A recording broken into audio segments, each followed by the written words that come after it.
Many years ago, when I was on the highway patrol, I remember an incident where a trooper had arrested a young man. I'm thinking he was 17, 18, 19 years old. I was the breathalyzer operator, and so I was called to run the breathalyzer that night on him. He requested a jury trial, had a lawyer. At the end, well, during the jury trial, of course, he came to court very sober, looking very nice, looking like he went to Sunday school every Sunday. That's what the lawyer tried to make the jury believe. And sure enough, the jury felt sorry for him, I guess, because of his youth and so forth. And they found him not guilty of driving under the influence. A few months later, I was in court, and I saw the young man who was in there with the same lawyer. And the reason he was in there was because he had been caught burning churches. Several churches had burned down, and they finally caught him and realized he was the one doing all of that. So he was standing before the judge, pleading guilty because he had been caught red-handed, pleading guilty to burning these churches. I still remember it. The attorney, he looked at the judge and he said, "Judge, please have mercy on him because he was under the influence of alcohol when he did this." And he said, if the state troopers would have just stopped him while he was driving down the road, this probably never would have happened. I almost wanted to stand up and say something, but I didn't.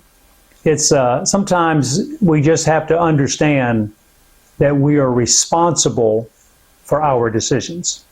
My name is Richard Coleman. I'm the pastor at Shepherd Church of the Nazarene in Lexington, South Carolina, and it's great to spend just a few moments with you today. I've been looking at the life of Elijah. Elijah is now nearing the time when he needs to pass the wand on to the next person to take over his responsibilities.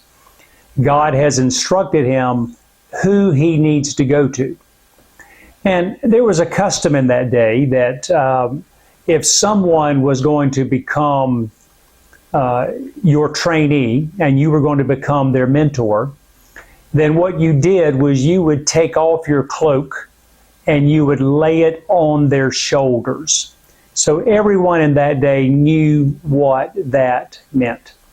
And God had told Elijah, he said, there is a young man by the name of Elisha, and I want you to go and appoint him to be that next prophet.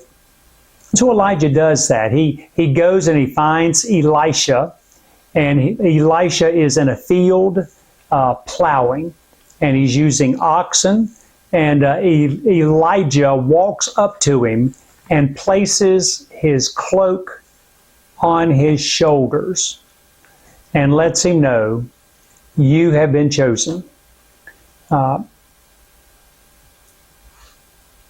Elisha turns and walks away. I've thought about that as I've read the scripture.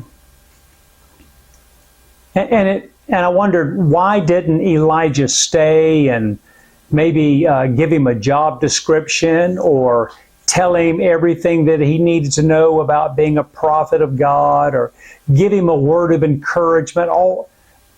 None of this did Elijah do.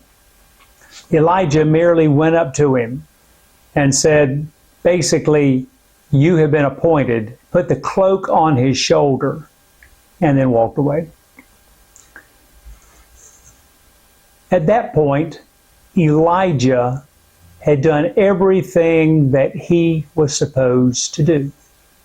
You see, God did not tell Elijah, I want you to go and talk him into it. I want you to go and explain to him, that he could get a great 401k or get a great retirement, or God didn't tell him any of that. He said, I want you to go to him and let him know that he has been chosen by God for this job. And that's what Elijah did. passed the word on, laid the cloak on his shoulders, and turned around and walked away. Oftentimes in our life, I think we take on the burden of maybe trying to get other people to do things, whether it's trying to get them to become a Christian, or whether it's trying to get them to take on a better job, or a better boyfriend or girlfriend, or better spouse, or whatever it may be. And I think oftentimes it's with our children and our grandchildren maybe that we heap all of this responsibility on ourselves.